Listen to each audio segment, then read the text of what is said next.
Assalamualaikum warahmatullahi wabarakatuh. Alhamdulillah, salatan wa salaman ala Rasulillah wa ala alihi wa sahbihi wa mawala. Bersyukur kita kepada Allah Subhanahu wa taala, salawat kepada Rasulullah Muhammad sallallahu alaihi wasallam, Allahumma shalli wa sallim alaihi.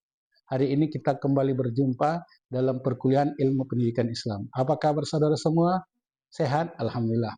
Mari kita awali pertemuan kita dengan membaca bersama Bismillahirrahmanirrahim. Allahumma zidna ilma warzuqna fahma. Saudara semua, bahwa pertemuan hari ini diharapkan saudara mampu menjelaskan pengertian, dasar, dan tujuan ilmu pendidikan Islam. Kita awali dengan pengertian ilmu pendidikan Islam. Secara umum, ilmu pendidikan Islam itu adalah ilmu mempelajari cara-cara usaha untuk menuju berhasilnya pembentukan kepribadian Muslim yang sempurna.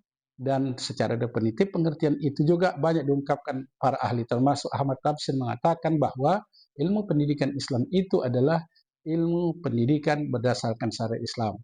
Bahkan dalam konferensi internasional Universitas King Abdul Aziz Jeddah menyatakan bahwa pendidikan Islam itu mengandung makna tarbiyah, taklim, dan takdim.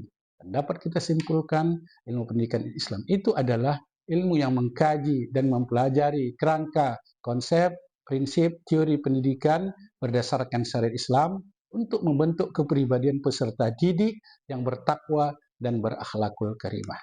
Kita lanjut tentang dasar pendidikan Islam. Dasar pendidikan Islam itu juga diungkapkan para ahli.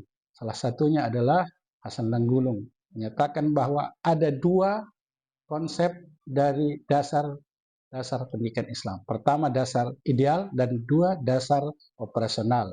Dasar ideal itu Al-Quran, Al-Hadis, mazhab sahabi, sampai kepada ijtihad. Dasar operasional itu ada historis, sosial, sampai kepada filosofi dan psikologis. Tetapi dasar-dasar pendidikan Islam itu memiliki dua nilai dasar. Yang pertama adalah tauhid, yang kedua adalah kemanusiaan.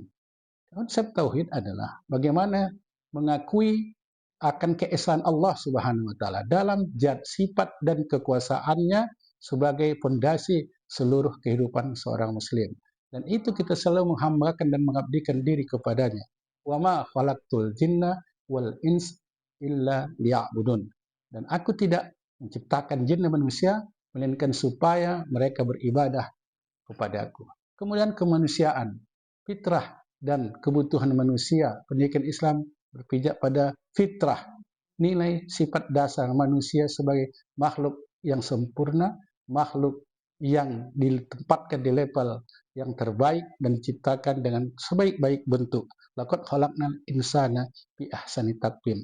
Dia mampu menjadi manusia pendidik dan dia juga mampu sebagai manusia terdidik. Karena itu, dasar pendidikan Islam itu dapat kita simpulkan. Pertama, Al-Quran, Al-Hadis, ijma' dan qiyas, dan ijtihad. Terakhir adalah tujuan pendidikan Islam. Tujuan pendidikan Islam itu juga diungkapkan para ahli, pendapat-pendapat yang sangat banyak. Salah satunya bagaimana Al-Saimani mengatakan bahwa ilmu pendidikan Islam itu bertujuan mempertinggi nilai-nilai akhlak sehingga mencapai akhlakul karimah. Kemudian apa yang disampaikan oleh An-Nahlawi mengungkapkan tujuan pendidikan Islam itu ada dua. Anak benar-benar menjadi seorang muslim dengan seluruh aspek. Yang kemudian, yang kedua, merealisasikan ubudiyah kepada Allah dengan segala makna, mulai akal, pikiran, dan akidahnya yang berkembang secara optimal. Akhirnya, tujuan pendidikan Islam itu adalah bagaimana membentuk manusia seutuhnya yang memiliki akidah, ilmu, amal ibadah, berakhlakul karimah, bertakwa, dan mampu menjadi rahmatan lil alamin.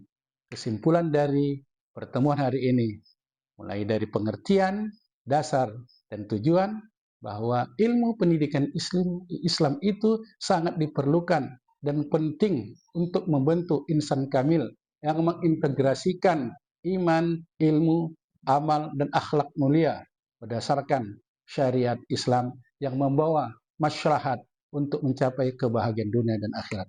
Akhirnya, mari kita tutup pertemuan kita hari ini dan akan kita kembangkan dalam diskusi-diskusi lanjutan.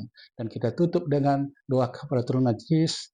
Subhanakallah wa bihamdik Asyhadu an la ilaha illa anta astaghfiruka wa atubu ilaik. Walhamdulillahi rabbil alamin.